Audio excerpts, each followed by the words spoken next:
온라인 성경 공부 신나는 성경 탐험 첫 번째 이야기 시작하겠습니다. 안녕하세요. 증산제일교회 가족 여러분, 신은혜 목사입니다. 지난 1월에 부임하고 나서 이렇게 마스크를 벗고 여러분을 만나는 것은 오늘이 처음인 것 같아서 조금 낯설고 민망한 마음도 듭니다. 앞으로 성경 탐험, 신나는 성경 탐험이라는 제목으로 여러분과 온라인에서 성경 공부를 때때로 함께 하게 될 텐데요. 오늘은 그 첫 번째 시작으로 성경을 조금 더 가까이 우리에게로 가지고 오고 조금 더 쉽게 또 재미있게 풀어보는 시간을 가졌으면 좋겠다 싶어서요.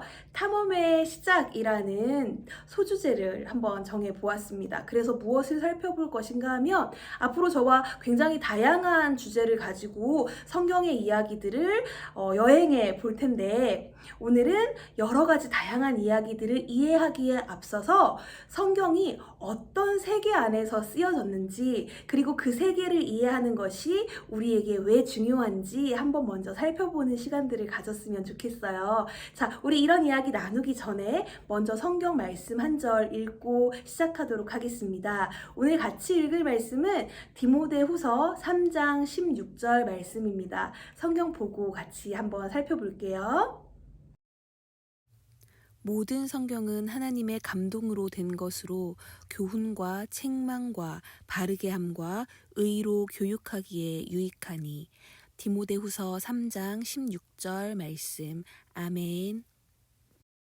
지금 우리가 같이 읽고 온 성경 말씀에서는 이렇게 되어 있지요. 모든 성경이 하나님의 감동으로 된 것이다 라고 되어 있습니다. 그렇습니다. 성경은 하나님의 감동으로 된 것이고 우리가 같이 읽었던 구절처럼 성경은 우리에게 유익한 것이지요. 그러면 질문이 하나 있습니다. 여러분, 나에게 성경은 과연 읽기, 이해하기 쉬운 것인가요? 아니면 나에게 성경은 읽기도 혹은 이해하기도 조금은 어려운 것일까요? 여러분은 어떤 것에 답을 하실 건가요? 저는 성경은 지금 이 시대를 살아가고 있는 우리 중에 그 누가 읽어도 쉽지 않지 않나 라고 생각합니다. 왜 성경이 지금 우리가 읽고 혹은 이해하기에 쉽지 않을까요? 왜냐하면 성경의 세계와 성경이 기록되고 또 성경의 1차적인 성경을 읽게 되었던 사람들이 가지고 있었던 시대와 우리의 시대가 굉장히 떨어져 있고 시기적으로만 떨어져 있는 것, 시간적으로만 떨어져 있는 것이 아니라 공간적으로도 굉장히 멀리 떨어져 있고요. 또 그렇게 시간과 공간이 떨어져 있다 보니까 문화적인 것들도 굉장히 다릅니다. 그러니까 그렇게 다른 시간과 공간, 다른 문화적인 배경, 또 다른 시대 정신을 가지고 있다 보니 성경은 우리에게 조금은 이해하기 어렵고 읽기 어려운 책으로 느껴지는 것이 당연하다고 생각을 하는 것이지요. 성경과 나의 거리는 시간적으로, 공간적으로, 문화적으로 멀고 낯설지요. 그럼 이제 우리 지도를 한번 살펴볼까요? 얼마만큼 멀고 낯설까요? 지도에서 보시는 것처럼 우리가 살고 있는 대한민국 찾으셨나요? 그리고 성경이 쓰여진 세계는 네모박스 보이시나요? 네, 화살표로 표시도 되어 있죠. 성경이 쓰여지고 또 읽혀졌던 첫 번째 시기 또 장소는 바로 저곳입니다. 제법 멀어요. 그렇다 보니까 성경은 굉장히 우리와는 떨어져 있는 공간에서 떨어져 있는 시간에 굉장히 태초 때부터의 이야기가 시작이 되니까요. 떨어져 있는 시간에 그렇게 기록된 것이지요. 그러다 보니까 멀고 낯설 수밖에 없는 것입니다. 성경은 오늘 지금 이곳을 살고 있는 우리에게는 낯선 다양한 시간과 공간, 다양한 기록자와 독자, 또 다양한 장르와 시대 정신을 가지고 있는 굉장히 다양한 복합체인 것이지요. 그러다 보니 낯설고 또 조금은 어려울 수밖에 없습니다.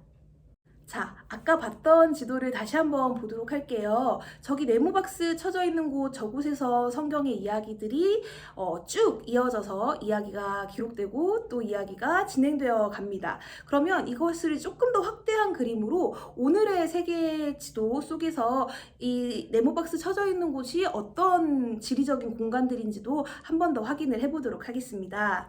자, 보이시나요? 바로 이 지역이 오늘날의 지명으로 기록되어져 있는 아까 그곳의 장소들인데요. 자, 그런데 이 지역들을 무엇이라고 부르느냐? 아까 제가 서두에 잠깐 이야기를 했었을 수도 있을 것 같아요. 제가 잘 기억이 안 나는데 바로 이 지역을 고대 근동 세계라고 부릅니다. 고대 근동의 세계가 바로 지금 보여지는 성경이 기록되고 쓰여졌던 그 첫 번째 독자들을 위한 기록자들의 세계인 것이지요. 이 지도를 보면 요즘 우리가 잘 알고 있는 단어로는 이제 근동이라는 단어보다는 중동이라는 단어가 더 익숙할 텐데 왜 그러면 고대 중동이라고 하지 않고 고대 근동이라고 부르느냐 하는 것이 조금 의문이 생기시는 분들도 있을 것 같아요. 왜 고대 근동이라고 부르느냐 하면 성서의 여러 가지 것들을 연구한 학자들이 사실 좀 많은 학파가 형성되어 있는 학자들이 초기에는 유럽을 중심으로 형성이 되었습니다. 그래서 유럽을 중심으로 했을 때 유럽 학자들이 연구를 할 때에 우리가 살고 있는 이 지역에서 가까운 동쪽이라는 의미로 근동이라고 부르기 시작했던 것이지요. 그래서 지금 보시고 계시는 저쪽의 지역들이 성경의 세계들이 바로 고대 근동이라고 불리기 시작한 것입니다. 어쨌든 고대 근동이라는 이 세계를 우리가 다 같이 살펴보면서 하나하나 짚고 넘어가야 할 텐데요. 조금 더 자세하게 큰 지도를 한번 보도록 하겠습니다. 바로 이곳입니다. 자, 글자로 써 있는 곳들이 중요한 지역들이겠지요. 메소포타미아라고 되어 있고 이스라엘, 이집트라고 되어 있습니다. 이스라엘의 핵심일 거예요. 성경의 세계를 탐험하는 것이니까요. 자, 그러면 이스라엘의 위치가 중요한데요. 이스라엘은 메소포타미아라는 거대 문명과 이집트라는 또 하나의 거대 문명 사이에 위치해 있지요. 메소포타미아와 이집트 문명, 메소포타미아와 이집트 사이에 위치해 있는 이 이스라엘이라는 세계에 과연 하나님께서 어떤 일을 행하셨는지 그 이야기가 기록된 것이 바로 성경입니다. 우리는 오늘 이 성경의 다양하고 신비하고 오묘한 세계를 탐험하는 첫 번째 시간으로 다양한 사전 지식, 기본적인 사전 지식을 같이 이야기 나누고 있는 것이고요. 성경 이야기의 배경이 되는 바로 이 세계는 지역을 따라서 힘의 중심이 이동이 되어 갑니다. 자, 그럼 이제 우리 그림을 통해서 하나하나 자세히 살펴보도록 할게요. 고대 근동의 세계에서 가장 먼저 힘을 가졌던 지역은 메소포타미아 문명이라고 할 수 있겠죠. 그리고 그 메소포타미아 문명 다음에는 이집트 세계가 제국 세계로 문명의 힘을 펼치게 됩니다. 그 다음에는 이제 가나안 쪽 레반트 지역으로 힘의 이동이 생기게 되고요. 레반트 지역은 다윗 솔로몬 왕 때 아주 짧은 시간 동안만 주변 세계에 조금 강력한 힘을 미치게 되고요. 그것도 사실은 이제 주변에 그동안 혹은 그 이후의 제국 세계들과는 비교할 수 없을 정도의 힘이라고밖에 할 수 없지만 그래도 성경의 세계에서 가장 핵심적인 왕정 시대이기도 했으니까요.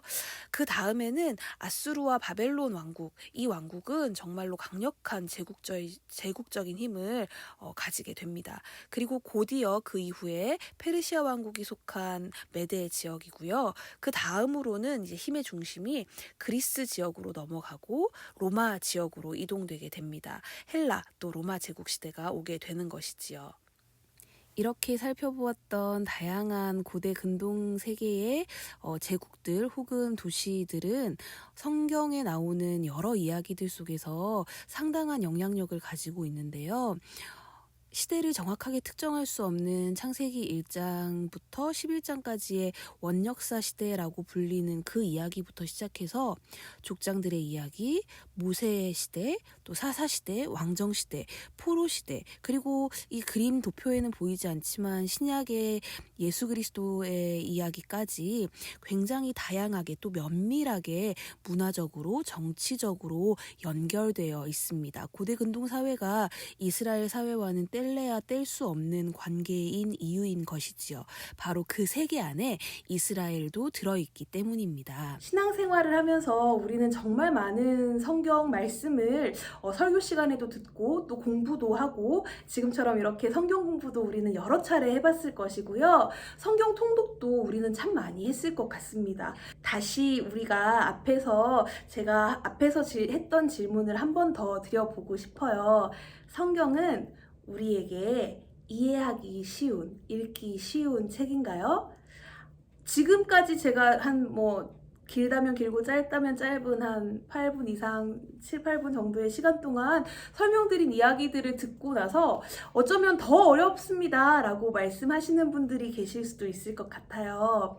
말씀드렸다시피 성경은 지금 우리가 살고 있는 이 시대와는 너무나도 다르게 다양한 장소에서, 다양한 시간 속에서, 다양한 사람들이 다양한 문학 장르를 사용해서 다양한 시대 정신을 가지고 기록한 책입니다. 그런 복합적인 책이기 때문에 그 복합적인 책을 정말 속속들이 이해하는 것은 굉장히 어렵습니다. 그래서 우리가 무엇을 한다고요? 성경 탐험을 한다는 것입니다. 어떤 걸 가지고 성경 탐험을 할 것이냐?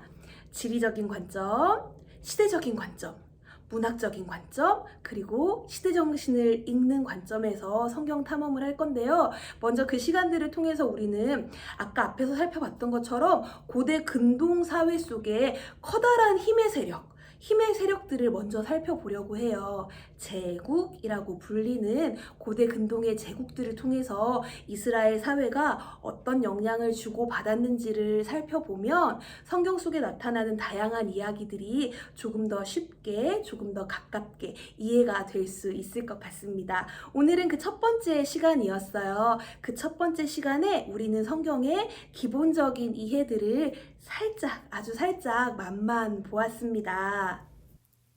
오늘 우리가 함께 성경 공부를 시작하면서 읽었던 본문 말씀은 디모데후서 3장의 말씀이었지요. 16절 한 절만 읽었지만 이 본문을 통해서 바울은 디모데에게 격려하고 있습니다. 모든 성경은 하나님의 감동으로 된 것이니 배우고 확신한 일에 거하라는 것이지요. 그리고 하나님의 감동으로 된 이 성경을 가지고 모든 선한 일이 완성될 수 있다는 것도 이야기하고 있습니다. 사랑하는 증산 제1교회 가족 여러분, 성경은 하나님의 감동으로 된 것입니다. 그런데 하나님의 감동으로 된 것이기는 한데 시간과 공간을 가로지르고 장르와 시대정신이 뒤섞여 있는 그것으로 우리에게 다가왔지요. 그렇다면 우리는 이것을 어떻게 이해해야 할까요? 섞여 있는 시간과 공간을 분리하고 뒤섞인 장르를 골라내고 시대정신을 역사의 맥락에서 짚어내다 보면 조금 더 이해하기 쉬워질 수 있을 것입니다. 저와 한동안 성경을 탐험할 텐데요. 주제 하나를 잡고 가려고 해요. 말씀드린 대로 구절구절 혹은 인물의 역사 어느 시간에 또 어느 공간에 우리가 그 장소와 시대를 움직이던 기조가 무엇인지 확인하면서 성경을 같이 이해할 수 있는 시간을 가졌으면 좋겠습니다. 자, 우리 다음 시간에는 또 조금 더 재미있게, 조금 더 쉽게 다가올 수 있도록 노력해 보도록 할게요. 자, 그럼 이제 우리 다 같이 주기도문 함으로 이 시간을 마무리하도록 하겠습니다. 하늘에 계신 우리 아버지, 아버지의 이름을 거룩하게 하시며 아버지의 나라가 오게 하시며 아버지의 뜻이 하늘에서와 같이 땅에서도 이루어지게 하소서. 오늘 우리에게 일용할 양식을 주시고 우리가 우리에게 잘못한 사람을 용서하여 준 것 같이 우리 죄를 용서하여 주시고 우리를 시험에 빠지지 않게 하시고 악에서 구하소서. 나라와 권능과 영광이 영원히 아버지의 것입니다. 아멘.